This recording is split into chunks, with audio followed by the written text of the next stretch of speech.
When you think about what drives India's economy, what comes to mind? Big tech companies, massive manufacturing plants? Well, what if I told you that one of the biggest economic drivers in the country isn't a corporation at all, but it's ancient festivals? Yep. Today we're diving into this massive, often hidden economic engine that's fueled by culture, faith, and a whole lot of celebration. We're talking billions of dollars, all set in motion by tradition. It kind of feels like they're from two totally different universes, right?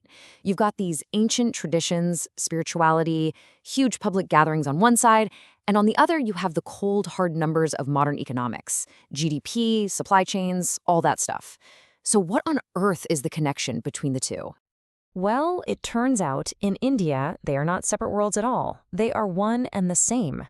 The line between culture and commerce doesn't just get blurry. For huge chunks of the year, it completely disappears.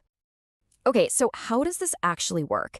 In this first part, we're going to explore that amazing intersection where celebration literally meets commerce and see how India's incredible cultural diversity becomes a year-round economic powerhouse. There's this famous saying in India, Anekta mein ekta Hind ki visheshtha, which means unity in diversity. And that's not just a nice cultural idea, it's the perfect description of the economy. See, instead of one big shopping season like Christmas in the West, India has this constant cycle of festivals, both regional and national. Each one creates its own unique economic boom, month after month. It never really stops. So let's see how this actually plays out on the ground. We're going to zoom in on some of India's biggest festivals and break down exactly how they function as their own little economies. And first up, you have to start with the heavyweight champion, Diwali, the Festival of Lights. This isn't just some regional thing. It is a nationwide economic event that sends shockwaves through pretty much every single sector of the economy. The scale here is just staggering.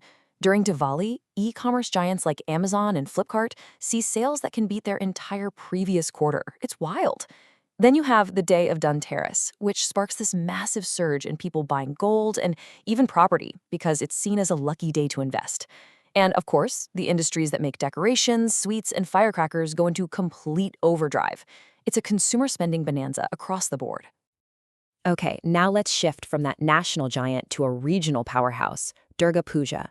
Now, it's celebrated all over India, but its economic heart beats the loudest in West Bengal. For a few weeks, it completely transforms the state's entire economy.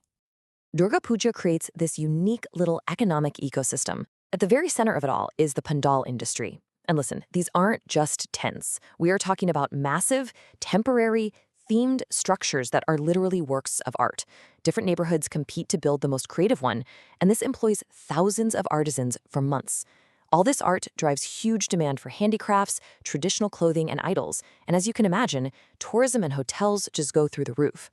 Next up, let's take a look at Eid. It's celebrated by millions of people across the country, and its two main forms, Eid-ul-Fitr and Eid al-Adha, each create their own distinct and really significant economic waves. The impact here is so specific, it's fascinating. You see a huge spike in the clothing industry as people buy new traditional outfits.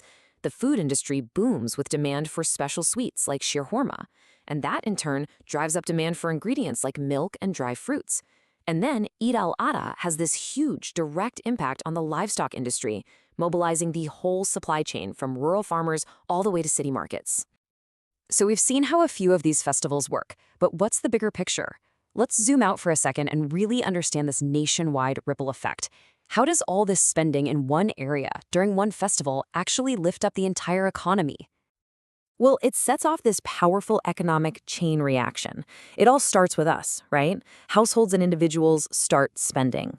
That creates a sudden, massive surge in demand for everything: retail, food, transportation, you name it. To meet that demand, businesses, big and small, have to hire more people. This generates huge waves of temporary jobs, especially for informal workers. And it doesn't stop there. On a global scale, the demand for Indian festive goods like textiles and handicrafts goes up, which boosts exports and brings in valuable foreign money. It's this incredible cycle of growth. But it's not all good news. This massive economic boom doesn't come for free. This incredible burst of activity has some serious challenges. So now we have to take a look at the hidden costs of all this festivity. Yeah, there are some pretty big downsides. The environmental issues are huge. You've got severe air and noise pollution from firecrackers and just mountains of waste from decorations and single-use plastics. All that demand can also lead to sharp price hikes, making everyday essentials more expensive for everyone. And there's a real danger of growing inequality, where small traditional vendors just can't compete with the giant marketing budgets of the big corporations. And this slide really gets to the heart of the tension. On one side, you have the cultural essence of it all, the community gatherings, the spiritual meaning, the traditions that hold people together. But on the other side, you have this creeping pressure of over-commercialization. It can lead to this show-off culture driven by who can spend the most, a loss of local flavor as big brands take over, and just this general feeling that the soul of the festival is being sold off. It's a really delicate balance. So, what's the way forward? Is there a path that keeps the good while managing the bad? In our final section, let's explore how India might be able to craft a sustainable future for its festival economy, one that really balances profit with preservation. The key seems to be a more balanced, thoughtful approach.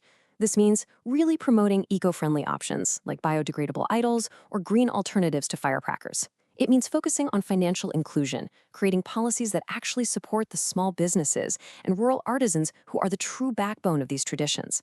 Technology can help too, by giving those same artisans direct access to bigger markets online. And finally, there's a huge opportunity here to build a global brand around these festivals, sharing their cultural and economic richness with the entire world. And so ultimately, we are left with this one profound question. Can India successfully celebrate its future, harnessing all of this incredible economic power for growth, while at the same time preserving the rich, authentic, cultural soul of its past? The answer to that is going to shape not just the country's economy, but its very identity.